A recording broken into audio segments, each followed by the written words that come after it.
आज के इस वीडियो में हम बात करेंगे SBI state bank of India की न्यू रिक्रूटमेंट नोटिफिकेशन के ऑनलाइन फॉर्म अप्लाई प्रोसेस के बारे में।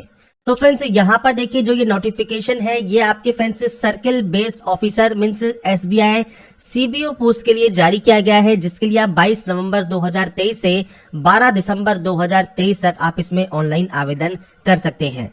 इस वैकेंसी या नोटिफिकेशन से रिलेटेड जानकारी आपको एसबीआई की ऑफिशियल वेबसाइट पर ऑफिशियल नोटिफिकेशन है, जिसमें आपको यहाँ पर डिटेल्स को चेक कर लेना है। आपको यहाँ पर देखिए जो वैकेंसीज है वो आपको यहाँ पर देखने को मिल जाती है। डिटेल ऑफ वैकेंसीज आप यहाँ चेक कर सकते हैं। टोटल नंबर ऑफ पोस्ट आपको यहाँ पर दी गई है। अब बात करते हैं इसके फॉर्म अप्लाई प्रोसेस के लिए। तो यहाँ पर देखिए फ्रेंड्स ये इसका ऑफिशियल पोर्टल है जहां से आप इसमें ऑनलाइन आवेदन करेंगे। सबसे पहले आपको न्यू रजिस्ट्रेशन का एक ऑप्शन मिलता है, आप इस ऑप्शन पर क्लिक करेंगे। रजिस्ट्रेशन करने के लिए कुछ बेसिक जानकारी आपको यहाँ पर फिल करनी है, जिसमें सबसे पहले आप यहाँ पर एंटर करेंगे आपका फर्स्ट नेम।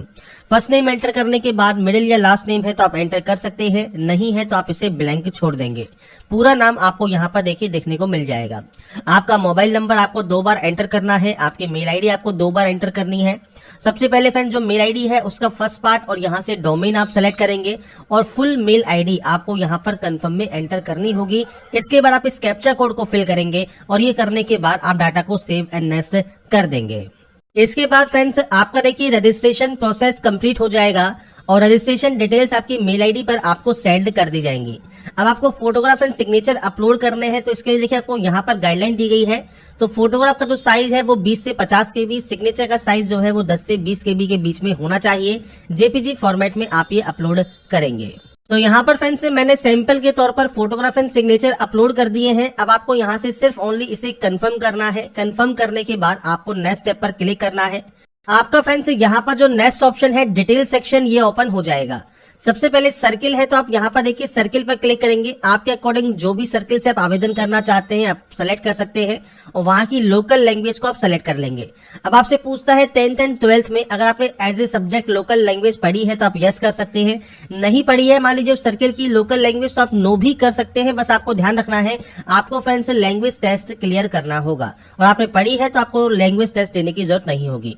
इसके बाद आपकी कैटेगरी कौन सी है वो आप यहाँ से सेलेक्ट कर सकते हैं।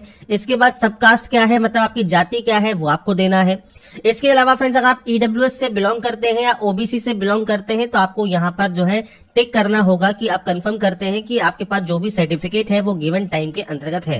पीएच कैटेगरी आपकी है तो आप यस कर सकते हैं, नहीं है तो आप सिंपली नो कर सकते हैं। अगर आप यस करते हैं तो टाइप ऑफ डिसेबिलिटी क्या है, सब टाइप ऑफ डिसेबिलिटी क्या है, आपको एक्स्ट्रा टाइम चाहिए, आपका राइटिंग हैंड अफेक्टेड है, ये जानकारी आपको यहाँ पर प्रोवाइड करनी होगी। इसके बाद फ्रेंड्स को स्पेसिफाइड डिसेबिलिटी है तो आप यहाँ पर यस या नो कर सकते हैं। इसके बाद आप नीचे आएंगे, यहाँ पर आपको रिलीजन सेलेक्ट करना होगा। इसके बाद फ्रेंड्स आप माइनॉरिटी कम्युनिटी से बिलोंग करते हैं मतलब जैन, सिख, बौद्ध, पारसी, मुसलमान तो यस कीजिए, नहीं तो आप नो करेंगे। एक्स सर्विसमैन है तो यस या नो कर सकते हैं। इसके अलावा अगर आप वर्किंग करते हैं किसी भी subsidiaries of schedule commercial bank में तो आप यहाँ पर यस या नो कर सकते हैं। एसबीआई में क्लरिकल सुपरवाइजर कैडर में एम्प्लॉई हैं आप तो यस या नो कर सकते हैं। अर्लियर एम्प्लॉय थे एसबीआई में तो आप यस या नो कर सकते हैं। अर्लियर एम्प्लॉय थे स्टेट बैंक ऑफ इंडिया में, आपने रिजाइन कर दिया है क्लरिकल कैडर तो आप यस या नो कर सकते हैं। आपके खिलाफ कोई भी कैरेक्टर से रिलेटेड या मॉरल टर्पिट्यूड से रिलेटेड कोई भी आपके खिलाफ कोई भी रिपोर्ट हुई है तो आप यस या नो कर सकते हैं। आपका फ्रेंड्स लोन या क्रेडिट से अगर आपका फ्रेंड कोई ड्यू है कोई डिफॉल्ट है तो आप यस या नो कर सकते हैं। तो ये बेसिक ऑप्शंस रहेंगे। आपका इनमें से जो भी ऑप्शन एप्लीकेबल है उसमें आप यस करेंगे, बाकी ऑप्शन में आप नो कर देंगे। इसके बाद अपना एग्जाम सेंटर आप कहां लेना चाहते हैं वो आपको सेलेक्ट करना होगा। इसके बाद सेंटर ऑफ एग्जाम आपको लेना होगा। यहाँ पर इस ऑप्शन को टिक करना है और कोई भी आईडी प्रूफ आप यहाँ से सेलेक्ट कर सकते हैं। जो भी आईडी सेलेक्ट करते हैं उस आईडी का नंबर आपको यहाँ पर देना होगा। इसके बाद है DOB section means date of birth. आपका जो भी डेट ऑफ बर्थ है डेट, मंथ एंड ईयर ये आप यहाँ प्रोवाइड करेंगे। इसके बाद आपका फ्रेंड्स जेंडर सेलेक्ट करना है। जुड़वा भाई बहन है तो यस कर सकते हैं और उनका जेंडर और नाम दे सकते हैं, नहीं तो आप इसमें भी नो करेंगे। मैरिटल स्टेटस क्या है वो आपको जानकारी प्रोवाइड करनी है और उसके बाद आपको आपकी कुछ बेसिक जानकारी यहाँ पर एंटर करनी होगी, जिसमें सबसे पहले आप यहाँ पर एंटर करेंगे आपका फादर नेम। तो father first name, middle name और लास्ट नेम आपको यहाँ एंटर करना है। ऐसे ही मदर का first name, middle name and last name आपको एंटर करना होगा। अगर आपका स्पाउस नेम का ऑप्शन वैलिड है मतलब पति या पत्नी का नाम है तो आप दे सकते हैं, नहीं तो आप इसे ब्लैंक छोड़ेंगे। कोरस्पॉन्डेंस एड्रेस आपको देना है जो कि आपका प्रेजेंट का एड्रेस होता है, जहां से आप पत्राचार करना चाहते हैं तो पूरा एड्रेस आप यहाँ पर मेंशन कीजिएगा। मैं सिर्फ सैंपल के तौर पर यहाँ पर डाटा एंटर कर रहा हूँ, आपकी एक्चुअल डाटा आपको देनी होगी। इसके बाद डिस्ट्रिक्ट आपको देना है, आपका स्टेट देना है, आपका पिन कोड क्या है वो आपको देना होगा। ये हो गया आपका प्रेजेंट एड्रेस, नीचे है परमानेंट। अगर ये सेम है तो आप सेम पर क्लिक कीजिए, अलग अलग है तो आप अलग अलग एंट्री भी कर सकते हैं। इसके बाद देखिए फ्रेंड्स, आपकी क्योंकि रिजर्व कैंडिडेट जो है SC ST के, उनके लिए कोई भी फीस नहीं है, जनरल OBC कैंडिडेट को फीस देनी होती है। तो यहाँ पर फ्रेंड्स आपकी फीस लगती है तो आपको वो शो करेगी, फीस नहीं लगती है तो डायरेक्टली आप वैलिडेट करें। वैलिडेट का फायदा ये है कि कोई भी ऑप्शन ब्लैंक आपका नहीं है तो आपको सेव एंड नेक्स्ट यहाँ से कर देना होगा। इसके बाद क्वालिफिकेशन जो है वो 31 अक्टूबर को काउंट होगी। डिग्री पर जाइए, इनमें से कौन सी डिग्री है वो आप सेलेक्ट कर सकते हैं। आपके कॉलेज का नाम आप दे सकते हैं, यूनिवर्सिटी का नाम आप दे सकते हैं। डेट ऑफ पासिंग क्या है, डेट मंथ एंड ईयर ये आपको यहाँ पर प्रोवाइड करना होगा, आपने इसको कब पास किया है। परसेंटेज ऑफ मार्क्स कितना है वो आपको यहाँ पर प्रोवाइड करना है। और इसके बाद फ्रेंड्स यहाँ पर आपको क्लास ऑफ ग्रेड आपकी सेलेक्ट कर लेनी होगी। अगर आपके पास कोई भी इंटीग्रेटेड ड्यूल डिग्री है तो आप उसकी जानकारी दे सकते हैं। PG डिग्री है, प्रोफेशनल क्वालिफिकेशन है तो आप जानकारी प्रोवाइड कर सकते हैं। अब आपके पास देखिए एसेंशियल एकेडमिक क्वालिफिकेशन एक्सपीरियंस 31 अक्टूबर 2023 तक कम से कम 2 साल का होना चाहिए, जिसमें आपने एज ए ऑफिसर इन कोई भी शेड्यूल कॉमर्शियल बैंक में, रीजनल रूरल बैंक में, जो कि friend second schedule of RBI आती है, तो आपने यहाँ पर काम किया होना जरूरी है, आप यस करेंगे।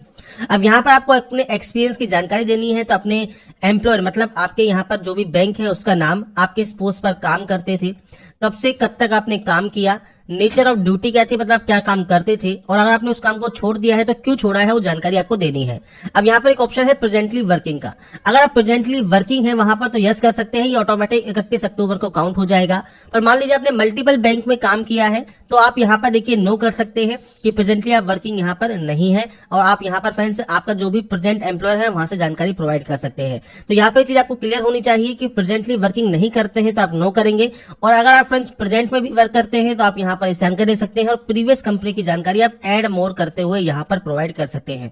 तो अगर आपको यहाँ पर जानकारी देनी है और वर्किंग आप यहाँ प्रेजेंट में है या नहीं है, बस वही जानकारी आपको देनी है, क्योंकि एक्सपीरियंस तो आपके पास होना ही चाहिए।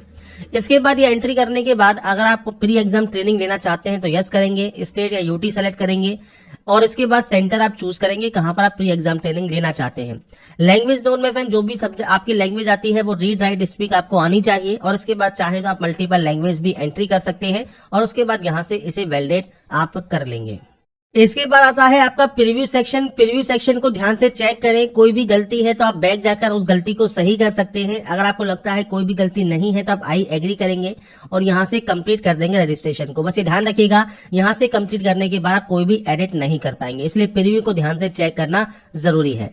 इसके बाद आता है आपके डॉक्यूमेंट्स अपलोड। सबसे पहले है ID प्रूफ, तो जो भी आपने स्टार्टिंग में आधार कार्ड दिया है या पैन कार्ड दिया है, जो भी ID दी है वो आप PDF फॉर्मेट में अपलोड करेंगे।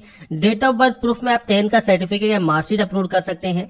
इसके बाद फ्रेंड्स आपका यहाँ पर देखिए जो भी एग्जिटिंग या जो आपके प्रीवियस एम्प्लॉयर है उनका जो जॉब प्रोफाइल सर्टिफाइड है वो आपको यहाँ पर देना है। आपका रिज्यूम आपको यहाँ पर अपलोड करना है PDF फॉर्मेट में। क्वालिफिकेशन सर्टिफिकेट जैसे मार्कशीट, डिग्री सर्टिफिकेट ये आप PDF फॉर्मेट में अपलोड करेंगे।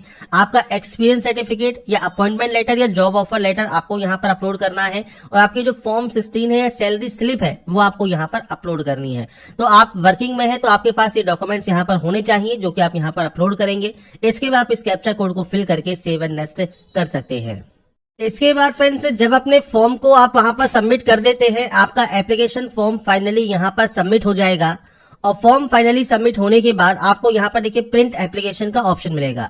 अगर आपका फ्रेंड्स यहाँ पर पेमेंट लगता है तो आप किसी भी बैंक के credit card, debit card, net banking से पेमेंट अपना कर पाएंगे, और पेमेंट नहीं लगता है तो डायरेक्टली अपना प्रिंट एप्लीकेशन निकालकर अपने पास आप रख सकते हैं फ्यूचर यूज के लिए, फ्यूचर रेफरेंस के लिए। तो यहाँ पर मैंने आपको सारी प्रोसेस बता दी है कैसे आप state bank of India SBI के CBO का ऑनलाइन फॉर्म अप्लाई कर सकते हैं।